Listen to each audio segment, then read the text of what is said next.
जैन, राजीव जैन, बिट्टू, ज्योति जैन, भूपेंद्र जैन, रचिल जैन, सुनील जैन, शिल्पा जैन, पंकज जैन, वंदना जैन, प्रियांश जैन, श्रियांश जैन, प्रियल जैन, अंशित जैन, अविरल जैन, विधि Jain, Arnav Jain, Riddhi Jain, F1U 114-115 Pitampura. Shri Arun Jain, Shrimati Rekha Jain, DU 28 Pitampura.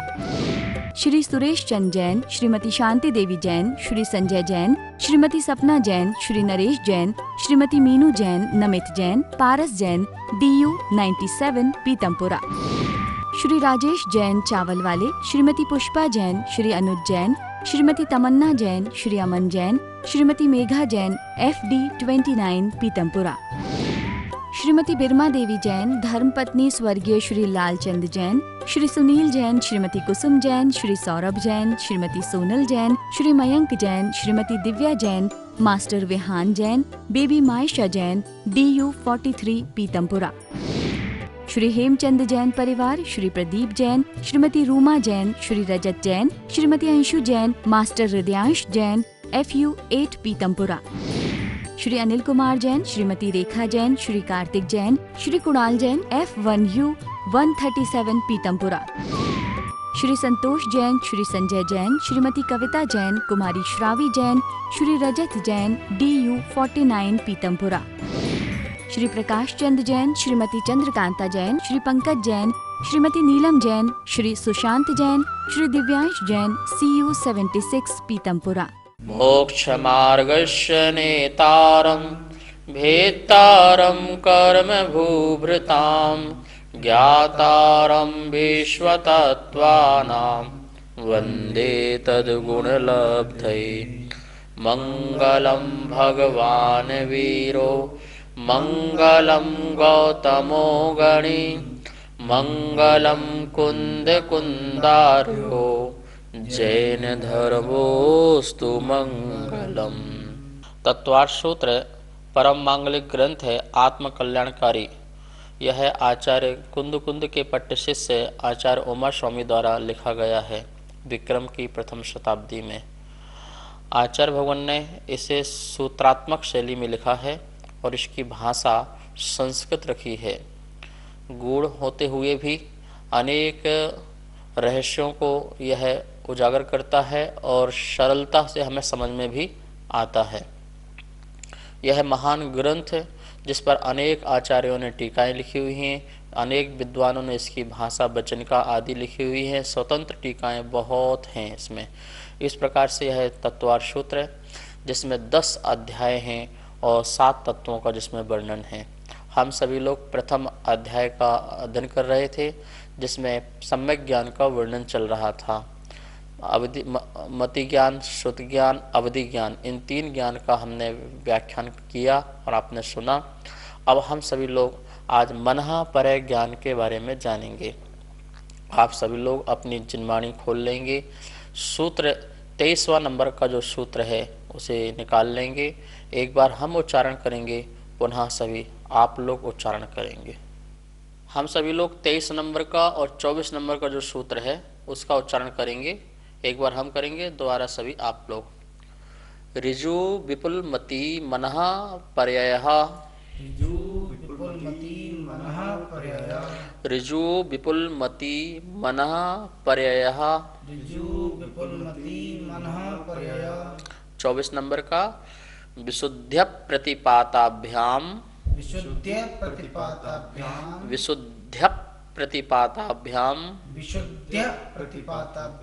तद विशेषः। इस प्रकार से यहाँ 23 नंबर और 24 नंबर 2 सूत्रों के माध्यम से मनः परय ज्ञान के बारे में समझते हैं। तो इन सूत्रों का बोर्ड के माध्यम से संधि विच्छेद और व्याकरण के नियम आदि के अनुसार इसका अपन अर्थ समझते हैं। तो इस सूत्र को अपन समझते हैं। सूत्र एक अध्याय का 23वां और 24 नंबर सूत्र है। ऋजु विपुल मति। ऋजु विपुल मति। मति में ध्यान रखना, ई दीर्घ है, मति, ठीक है ना, मति, श्रीमती वो वाला। ऋजु विपुल मति मनः, विसर्ग है मनः पर्ययः, पर्ययः विसर्ग लास्ट में, मनः पर्ययः। तो ऋजु विपुल मति मनः पर्ययः।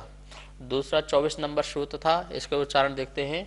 विशुद्धयप, ये प्राक के पास थोड़ा सा स्वर का घात करेंगे, स्वराघात, तो यहाँ पा का उच्चारण हो गया विशुद्धयप, विशुद्धयप प्रतिपाताभ्याम, विशुद्धयप प्रतिपाताभ्याम तद विशेषः, तद विशेषः, विशुद्धयप प्रतिपाताभ्याम तद विशेषः।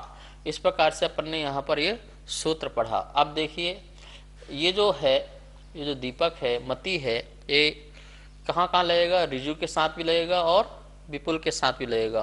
तो ऋजुमति और विपुलमति, क्या हुआ? ऋजुमति और विपुलमति। ये जो मति है यहाँ पर ये बहुवचन है। आप सभी लोगों ने मति के रूप पढ़े होंगे, मति, मति, मतियः। तो इस प्रकार से यहाँ पर ये प्रथमा का द्विवचन है, क्योंकि दो है ना, ऋजु और विपुल दो हैं। तो उसको बताने के लिए यहाँ पर मति को क्या करना पड़ा? द्विवचन करना पड़ा, प्रथमा विभक्ति का द्विवचन। जब अपन लिखेंगे तो यहाँ पर फिर छोटी ई हो जाएगा, जब अलग अलग करेंगे तो ऋजुमति विपुलमति, तो वहाँ पर फिर वो मति ज्ञान वाला मति लिखेंगे, पर अभी बस इसमें द्विवचन है। ठीक है, इस प्रकार से ऋजुमति विपुलमति मनः पर्यय। मनः पर्यय ज्ञान जो है वो दो प्रकार का है। कौन कौन सा? ऋजुमति मनः पर्यय ज्ञान, विपुलमति मनः पर्यय ज्ञान। इस प्रकार से इस सूत्र का अर्थ हुआ। अब 24 नंबर का सूत्र देखिए क्या लिखा है। इसकी संधि करते हैं, विशुद्धयप, तो या का ई हो जाएगा, या का ई किया और उससे निकलेगा आ। क्या निकलेगा? आ, क्योंकि आ और ई मिलकर के जब आ जाता है तो ई का या हो जाता है व्याकरण के अनुसार। तो विशुद्धि क्या निकला यहाँ पर? विशुद्धि आ निकला, तो आ प्रतिपाताभ्याम। ठीक है, विशुद्धि और आ प्रतिपात से। अभी समझना, घबराना नहीं, बड़े बड़े शब्द है पर इनका अर्थ बहुत सरल है, इसलिए आपको घबराने की कोई जरूरत बिल्कुल भी नहीं है। तद विशेषः, तद विशेषा का संधि करेंगे, तत् दाकता हो जाएगा, तत् प्लस विशेषः, तत् विशेषः। इस प्रकार से विशुद्धि आप्रतिपाताभ्याम तत् विशेष, ये उसका अपना ये व्याकरण के अनुसार संधि विच्छेद हुई। अब देखिए क्या लिखा है, ऋजुमति मनः पर्यय ज्ञान। ऋजु मतलब क्या कहलाता है? नीचे लिखा है ऋजु मतलब सरल। ऋजु का मतलब क्या होता है? सरल, सरलता से। विपुल, विपुल मतलब होता है ज्यादा। विपुल, विपुल भंडार है। विपुलाचल, जो अचल है, पर्वत कैसा है? विपुल, बहुत बड़ा है और अचल है, विपुलाचल। इसी प्रकार से ये विपुल, विपुल मतलब ज्यादा। मति, मति मतलब ज्ञान। जो ज्ञान है, जो मनः पर्यय वाला जो ज्ञान है वो ऋजु सरल वाला और ज्यादा वाला, मतलब ये सरल को भी जाने और ज्यादा मतलब कठिन जटिल उसको भी जान ले। तो इस प्रकार से मनः पर्यय ज्ञान दो प्रकार का। ठीक है, और अभी इसका विशेष अपन अर्थ समझेंगे। फिर क्या है ये जो ज्ञान है, कैसे है? विशुद्धि और अप्रतिपात। विशुद्धि और अप्रतिपात मतलब नहीं छूटने वाला। तो इसकी अपेक्षा से इसमें विशेषता है कि ऋजुमति से अधिक विशुद्ध विपुलमति ज्ञान है और अप्रतिपात भी है, होने के बाद छूटता नहीं है। कौन सा? विपुलमति मनः पर्यय ज्ञान होने के बाद छूटता नहीं है, इसलिए वो अप्रतिपात। प्रतिपात मतलब गिरना। प्रतिपात का अर्थ क्या होता है? गिरना, छूट जाना। और आ लग गया तो रहित हो गया, नहीं गिरना। तो ये इस ज्ञान से ये वाला ज्ञान अधिक विशुद्ध है और अप्रतिपात है, अर्थात जो गिरता नहीं है। तद विशेषा, इस प्रकार से तद उनमें, उस मनः पर्यय ज्ञान में ये विशेषता है। उन दोनों मनः पर्यय ज्ञान में ये विशेषता है कि ऋजुमति की अपेक्षा विपुलमति मनः पर्यय ज्ञान अधिक विशुद्ध है और अप्रतिपात है, अर्थात जब तक मुक्ति ना हो जाए, केवल ज्ञान की प्राप्ति ना हो जाए, तब तक छूटता नहीं है। केवल ज्ञान की प्राप्ति के पहले पहले तक छूटेगा नहीं, मतलब इस ज्ञान वाले को नियम से केवल ज्ञान होगा ही होगा। ऋजुमति वाला क्या है? छूट सकता है, वो प्रतिपात है हो करके छूट सकता है, लेकिन ये नहीं छूटता। अब इन सब के बारे में अपन विशेष रूप से और समझते हैं। 5 ज्ञानों में जो चौथा ज्ञान है वो मनः परय ज्ञान है। मनः परय ज्ञान को इंग्लिश में बोलते हैं टेलीपैथी नॉलेज। टेलीपैथी नॉलेज अर्थात दूसरे के मन में क्या चल रहा है वह जान लेना टेलीपैथी नॉलेज कहलाता है। इसे मनः परय ज्ञान भी कहते हैं। पर मनः परय ज्ञान की विशेषता कुछ अलग हैं, अपन इसमें समझेंगे। यहाँ पे देखिए स्लाइड आपके आया होगा और लिखा है मनः परय। क्या लिखा है? मनः परय। द्रव्य, क्षेत्र, काल, भाव की मर्यादा लिए हुए, मर्यादा लिमिट, सीमा, ज्ञान लिमिटेड और अनलिमिटेड 2 प्रकार का। तो 4 ज्ञान तो लिमिटेड है और केवल ज्ञान अनलिमिटेड इनफाइनाइट अनंत जानता है। यहाँ पर मनः परय ज्ञान लिमिटेड मर्यादा, किस किस की मर्यादा? द्रव्य, कितना द्रव्य जानेगा, कितना द्रव्य जानेगा। और आपको पता है 6 द्रव्यों में जो एक पुद्गल द्रव्य है उसी को ही मनः परय ज्ञान जानेगा। किसको जानेगा? बस इतना अंतर है कि सामने वाले का जो मन है उसमें क्या चल रहा है उसी पुद्गल को जानेगा। और पुद्गल संबंधी जो शरीर है तो उस जीव को भी जानेगा, क्योंकि जीव शरीर सहित है तो शरीर पुद्गल है, संसारी है तो वो जीव को पुद्गल को जानेगा। तो कितने शरीरधारी जीवों को जानेगा, ये द्रव्य की मर्यादा हो गई। कितने पुद्गल परमाणुओं को जानेगा, पिंड को जानेगा, स्कंद को जानेगा, वस्तुओं को जानेगा, वो मर्यादा हो गई। तो द्रव्य की मर्यादा। फिर क्या दिया है? क्षेत्र की मर्यादा, कितने क्षेत्र तक जानेगा, तो उस क्षेत्र की मर्यादा, एरिया। भैया मैं बॉम्बे तक जान सकता हूँ, अमेरिका तक जान सकता हूँ किसी व्यक्ति के बैठे मन की बात को या सामने बैठे व्यक्ति की बात को, तो ये एरिया। तो कितने क्षेत्र की मर्यादा के मन के व्यक्ति की बात को जान सकता है। काल, कितने टाइम पीरियड, कितने काल तक की, पीछे के कितने भाव या उसकी कितनी अवस्थाएं, तो एक काल, असर्पणी काल, असर्पणी काल, कितने काल, असंख्यात टाइम पीरियड बीत जाए तब, या अनंत टाइम पीरियड बीत जाए तब। तो इस प्रकार से काल की मर्यादा, भैया मैं कल का, परसों का, नरसों का, या 1 साल का, 2 साल का, 1000 साल का, लाख साल का, करोड़ों वर्षों का, पीछे का या आगे का, वर्तमान का, वो काल की मर्यादा। ठीक है ना। और फिर दिया है भाव। भाव मतलब है यहाँ लेना है पर्याय।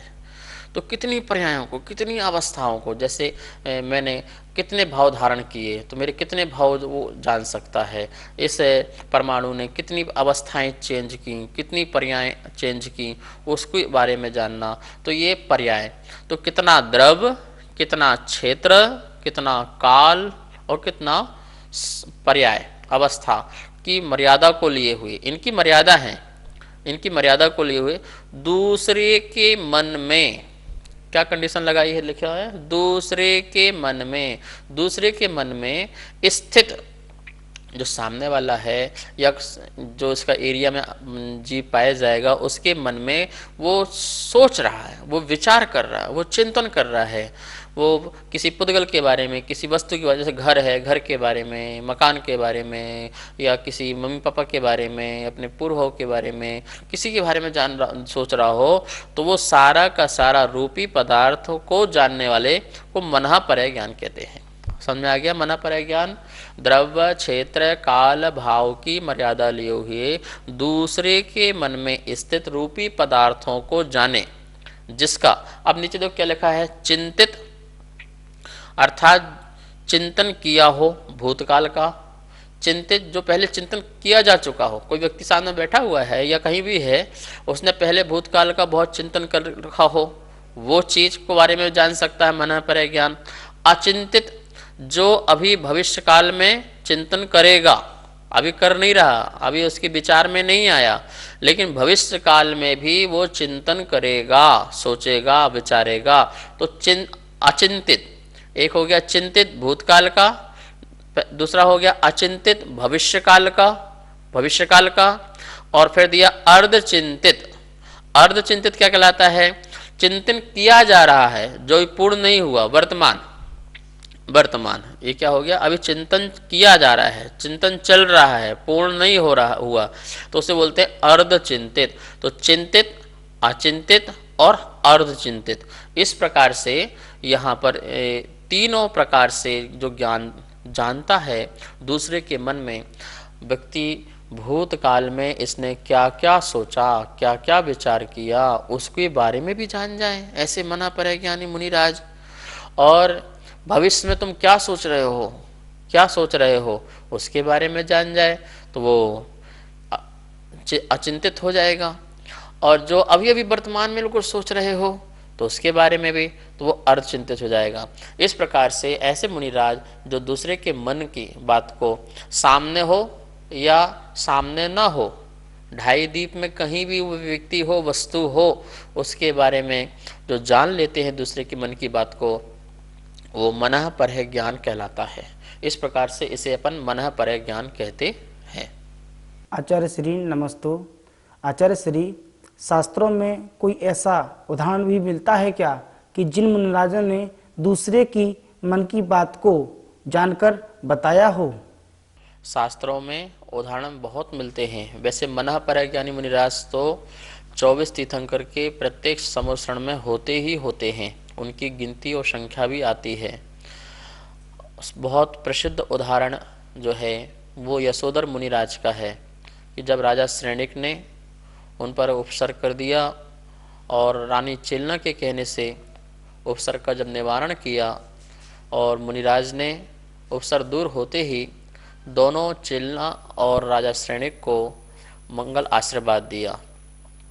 जब आशीर्वाद दिया तो वह बहुत प्रभावित हुए राजा श्रेणिक। उनके मन में गिलानी आई कि धन्य मुनिराज हैं दिगंबर साधु, जो उपसर्ग से भागते नहीं हैं और आत्म साधना में लीन रहते हैं। मैंने ऐसे मुनिराज पर घोर उपसर्ग करके बहुत पाप का बंध बांधा है, नरक आदि का बंध बांधा है, ये पाप मेरे से हो गया है। तो उनको पश्चाताप हो रहा था, मन में पश्चाताप हो रहा था, मुझसे गलती हो गई। और मन में इतना पश्चाताप हुआ कि मैं अपनी इस गर्दन को उड़ा दूं तलवार से, अपने को घात कर लूं, क्योंकि मैंने बहुत बड़ा अक्षम्य अपराध किया है। जब ये बात सोच ही रहे थे मन में, तब यशोधर मुनिराज ने मनः परह ज्ञान से उनके मन की भाव वंगना को पढ़ा और कहा कि हे राजा श्रेणिक, राजन, जो तुम सोच रहे हो वो सही नहीं है। आत्महत्या करना ये कोई समस्या का समाधान नहीं है। इस प्रकार से उन्होंने उनके ज्ञान मन में चल रही जो बात है, जो विषय वस्तु चल रही थी, उनको जान लिया और जान करके वह राजा श्रेणिक को संबोधन किया। इस प्रकार देखा कि यशोधर मुनिराज ने अपने मनः परह ज्ञान से राजा श्रेणिक के मन में अर्धचिंतित अर्थात वर्तमान में जो चल रहा था सोच विचार चिंतन अपराध का पश्चाताप का करने का, वह उसे जान करके उन्होंने बताया और उनको शंका का समाधान किया और उन्हें धर्म का उपदेश दिया। तो इस प्रकार से मनः परह ज्ञानी अर्धचिंतित, जो वर्तमान में जो चिंतित चल रहा है, पूर्ण नहीं हुआ है, उसे भी वह जान लेते हैं। और भूत में यदि सोचा हो तो उसे भी, और भविष्य में यदि सोचेंगे तो उसको भी जान लेते हैं। मनः परह ज्ञान, तो यहाँ पे देखिए एक तरफ लिखा है ऋजुमति और दूसरी तरफ लिखा है विपुलमति।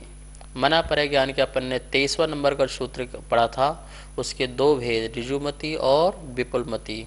क्या लिखा है ऋजुमति के नीचे? सरल मन के विषय को जाने। इसका नाम है ऋजु, आर्जव, सरल, जो बिल्कुल सरल चल रहा हो। सरल चल रहा हो इसका मतलब क्या कि मन में आप मंदिर के बारे में सोच रहे हैं, बिल्कुल स्पष्ट बिल्कुल सोच रहे हैं, गुरु के बारे में, तो बिल्कुल जैसे कि कठिन नहीं, जटिल नहीं, सूक्ष्म चिंतन नहीं चल रहा हो, बिल्कुल गूढ़ रहस्यमय विचार बातें नहीं चल रही हो, तो वो उसको नहीं। जो बिल्कुल बहुत ही सहज, बहुत ही सरल, मतलब कि एक नेचुरल, एक नैसर्गिक जो आपके मन में आ रहा है, वह जो है इसे ऋजुमति मनः परह ज्ञान कहते हैं। कौन सा ज्ञान? तो एक व्यक्ति ऐसा हो सकता है जो बहुत ही बिल्कुल सहजता से अपने मकान के बारे में, दुकान के बारे में, या मंदिर जाने के लिए, अभिषेक करने के लिए, अभिषेक करूं, इस प्रकार से वर्तमान का जो सोच चल रहा हो, वो ऋजुमति मनः परय ज्ञान कहलाता है। विपुलमति सरल जटिल दोनों का विषय को जाने। अब विपुलमति क्या, वो विपुल है, विपुल मतलब ज्यादा, विपुल मतलब विशाल, और जो कठिन से कठिन बात को भी जान जाए, तो जो सरल को भी और कम को भी जानेगा और ज्यादा को भी जानेगा। तो कठिन को और सरल दोनों का जिनके ज्ञान में विषय बनता है जानने का, उसे कहते हैं विपुलमति मनः परय ज्ञान। आगे देखिए क्या लिखा हुआ है उन्हीं के नीचे, ऋजुमति मनः परय ज्ञान क्या लिखा है उसके नीचे, त्रिकाल विषयक पुद्गल द्रव्य को किसी जीव द्वारा वर्तमान काल में चिंतन किए जाने पर जानना। क्या बोल रहे हैं, त्रिकाल विषयक, भूतकाल भविष्यकाल, कुछ भविष्यकाल के लिए सोचना है या सोचा जाएगा, या भूतकाल में सोचा गया है, लेकिन वर्तमान में उसको लेकर के सोचना, वर्तमान में उसको मन में लाना, विषय बनाना, वो उसको जो जान ले, उसका विषय उनके ज्ञान में बन जाए, ऐसे मुनिराज के, वो कहलाएंगे ऋजुमति मनः परय ज्ञानी मुनिराज कहलाएंगे। ठीक है। विपुलमति मनः परय ज्ञान में क्या लिखा है, इसमें बहुत विशालता है, वो ऋजुमति का जानता है वर्तमान को भी, लेकिन भूत में चिंतित, वर्तमान में अर्ध चिंतित, भविष्य में अचिंतित, अभी सोचा नहीं गया, भविष्य काल की बात को भी वो जान जाते हैं, और भूतकाल में जो जाना गया है उसको भी जान लेंगे, और वर्तमान का अर्ध चिंतित चल रहा है उसे भी, त्रिकाल संबंधी द्रव्य को जानता है। वहाँ पर ऋजुमति में त्रिकाल संबंधी वर्तमान को जानता है, और यहाँ पे त्रिकाल संबंधी तीनों काल संबंधी पदार्थों को जो मन में चल रहा है, मन में ऐसे विचार उमंग उठ रही है, उन सब को जानने वाला विपुलमति मनः परय ज्ञान होता है। अब अपन देखिए सूत्र नंबर अपन ने 24 जो पढ़ा था, उसमें क्या लिखा था, इन दोनों ज्ञानों में क्या विशेषता है, तद विशेषः, क्या विशेषता है, क्या अंतर है। तो यहाँ देखिए आप, यहाँ लिखा हुआ है ऋजुमति विपुलमति में अंतर, एक किसकी अपेक्षा, पहले विशुद्धि की अपेक्षा, किसकी अपेक्षा, विशुद्धि की अपेक्षा। तो आत्मा की कम विशुद्धता होती है ऋजुमति मनः परय ज्ञान में, कम विशुद्धि होने के कारण वो सरल को ही जान पाता है। विपुलमति में आत्मा की अधिक विशुद्धता होती है, अधिक विशुद्धता होती है विपुलमति मनः परय ज्ञान में, ये विशुद्धि की अपेक्षा दोनों में अंतर है। अब प्रतिपात की अपेक्षा देखिए, प्रतिपात में क्या लिखा हुआ है, संयम परिणामों में गिरावट हो सकती है, प्रतिपात गिर सकता है। ऋजुमति मनः परय ज्ञान वाला जो है उसके संयम परिणामों में गिरावट होने के कारण वह विशुद्धि आत्मा की कम होती है, जिसके कारण उसका मनः परय ज्ञान जो है वो छूट सकता है, अर्थात दूसरे की मन की बात को ना जाने, ऐसा हो सकता है। विपुलमति में क्या है, संयम के परिणामों में गिरावट नहीं हो सकती है, बिल्कुल नहीं होगी, जब तक केवल ज्ञान प्राप्त न हो जाए तब तक बिल्कुल, तो ये छूटता नहीं है, इसलिए अप्रतिपात है। ऋजुमति प्रतिपात है और विपुलमति अप्रतिपात है। इस प्रकार से विशुद्धि और प्रतिपात अप्रतिपात की अपेक्षा से ऋजु दोनों ज्ञानों में ये अंतर पाया जाता है। मोक्ष के नियम देखिए, अब दोनों ज्ञान में मोक्ष के क्या नियम लिखे हुए हैं, तो उसी भाव से मोक्ष जाने का नियम नहीं है। किसको, ऋजुमति मनः परय ज्ञान वाला जो जीव है, मुनिराज हैं, उसको उसी भाव से मोक्ष जाने का कोई नियम नहीं है। लेकिन विपुलमति वाले जो जीव हैं उनको नियम से उसी भाव में मोक्ष जाते हैं, उसी भाव में, क्योंकि उन छूटता नहीं है, इसलिए तो निश्चित हो गया कि उसी भाव से मोक्ष जाएंगे। तो इस प्रकार से ऋजुमति वाले का नियम नहीं है, लेकिन विपुलमति वाला नियम से उसी भाव में मोक्ष जाएगा। इस प्रकार से ये इसमें भी ये अंतर है। नमोस्तु आचार्य श्री। मनः परय ज्ञान वाले मुनिराज तीन लोक में स्थित वस्तुओं को जान लेते हैं क्या? मनः परय ज्ञानधारी जो है मुनिराज, वो तीन लोक की वस्तुओं को नहीं जानते हैं, ये बात बिल्कुल ध्यान में रखना, क्योंकि वो ढाई द्वीप में स्थित पदार्थों को जानते हैं। उनका एक क्षेत्र है, उस क्षेत्र के बाहर वो नहीं जानते हैं। ऊपर के जो वैमानिक देव आदि हैं उनके बारे में वो क्या सोच रहे हैं उनके बारे में नहीं जानेंगे। जो अधोलोक में भी जीव हैं या 2.5 द्वीप से बाहर जितने भी द्वीप और समुद्र हैं उसमें तिरंच आदि मनुष्य आदि तिरंच आदि जीव पाए जाते हैं, उनके बारे में भी वह नहीं जान पाएंगे। तो 2.5 द्वीप, जो 2.5 द्वीप है उसमें रहने वाले जीवों के मन में चलने रही वस्तुओं को जानते हैं। और जानने में ध्यान रखना, रूपी पदार्थ पुद्गल पदार्थ को ही जानते हैं। और पुद्गल पदार्थ के धारी जो शरीरधारी जो जीव हैं उनको भी जान लेते हैं। तो अपन यहाँ पर देखते हैं किस प्रकार से वो कितने एरिया में कितना जानते हैं। तो द्रव्य में पुद्गल द्रव्य को जानते हैं। और क्षेत्र में यहाँ देखिए क्या लिखा है, मना पर ज्ञान की क्षेत्र की मर्यादा। तो ऋजुमती और विपुलमती जगन्य और उत्कृष्ट है। जगन्य से पृथकत्व, पृथकत्व होता है 3 से 9 तक की संख्या को पृथकत्व कहते हैं। तो कम से कम 2-3 कोष तक जगन्य जो है वो जानता है ऋजुमती। और विपुलमती जो है जगन्य से पृथकत्व योजन कितना 8 से 9 योजन तक यह जान सकता है। उत्कृष्ट से कितना पृथकत्व है 7 से 8 योजन। ऋजुमती का उत्कृष्ट 7 से 8 योजन जानना है। और विपुलमती का उत्कृष्ट कितना है, तो मनुष्य लोक, जो मनुष्य लोक है वह उसको वहाँ पर उतने एरिया को जानते हैं। कितने भाव को जानते हैं, तो आप भाव देखिए, मना प्रज्ञान की काल की मर्यादा। तो जगन्य से ऋजुमती 2 या 3 भाव अवस्थाओं पर्यायों को जानते हैं। विपुलमती क्या है 8 से 9, जगन्य में 8 से 9। उत्कृष्ट में क्या लिखा हुआ है 7 से 8 भाव। ऋजुमती 7 से 8 भाव के अवस्थाओं को पर्यायों को जान सकता है। और विपुलमती पल्ल के असंख्यातवें भाग, पल्ल के असंख्यातवें भाग को जान सकता है, इतनी अवस्थाओं को जान सकता है उत्कृष्ट रूप में। इस प्रकार से यहाँ पर एक नक्शा यहाँ दे रहे हैं मना परिज्ञान का उत्कृष्ट क्षेत्र। यहाँ देखिए लिखा हुआ है 45 लाख योजन, ये मनुष्य लोक है। इसमें ही नीचे जो है मोटाई जो है 1,40,000 योजन, इतना गहराई लंबाई। और आयताकार में जो है 45 लाख योजन में। तो इस प्रकार से 45 लाख योजन में जो पाए जाने वाले जो जीव हैं वो उनके संसारी जीव हैं, मनुष्य आदि हैं, कोई भी जीव हो संसारी, और कोई पुद्गल पदार्थ हो, पेड़ पौधे सब कुछ जो कुछ भी हो पदार्थ हो जो पुद्गल संपन्न है, वह सभी को मनः परज्ञानी जो जीव है वो जान लेते हैं। आज इतना ही, जिनवाणी स्तुति करते हैं। अब हम सब लोग जिनवाणी स्तुति करेंगे। जा वाणी के ज्ञान से सूझे लोकालोक, सो वाणी मस्तक धरो सदा देत हो धोख। हे जिनवाणी भारती तो हे जपो दिन रेन, जो तेरा सरना धरे सो पावे सुख चैन। सभी को बहुत बहुत मंगल आशीर्वाद। सुनीत जैन, नीरज जैन, विभोर जैन, इति जैन, सर्वांग जैन, चारू जैन, गौरव जैन, दर्श जैन, अनिकांत जैन, कोकिला जैन, कनिका जैन, गौरव जैन, अर्घ्य जैन, नितिका जैन, मयूर जैन, पर्व जैन, अदिति जैन, सामवेद, तिलका देवी जैन, मनोज जैन, उषा जैन, सुनित जैन, नीरज जैन, अनिकांत जैन, कोकिला जैन, राजीव जैन, वंदना जैन, राजीव जैन, वंदना जैन, वरुण जैन, पूजा जैन, वाणी जैन, श्रीमती कमलेश जैन, धर्मपत्नी स्वर्गीय श्री श्रीपाल जैन, परिवार QU 149C, पीतमपुरा, दिल्ली। श्रीमती आशा जैन, धर्मपत्नी श्री सुखमाल चंद जैन, चावल वाले।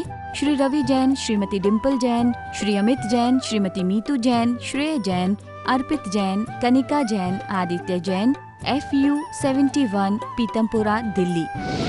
श्रीमती केला जैन, श्री जगदीश राय जैन, श्रीमती उषा जैन, श्री कुलभूषण जैन, श्रीमती प्रीति जैन, श्री संजय जैन, मोनाल जैन, हाद्विक जैन, साक्षी जैन, DU 5, पीतमपुरा, दिल्ली। श्री संजय जैन, श्रीमती रचना जैन, श्री सक्षम जैन, श्री उत्कृष्ट जैन, श्री दीपक जैन, श्रीमती स्वाति जैन, उन्नति जैन, आगम जैन, F1U1, पीतमपुरा। श्री अजय कुमार जैन, श्रीमती सुमन जैन, श्री अभिषेक जैन, श्रीमती दिव्या जैन, मास्टर लवित जैन, BU 101, पीतमपुरा।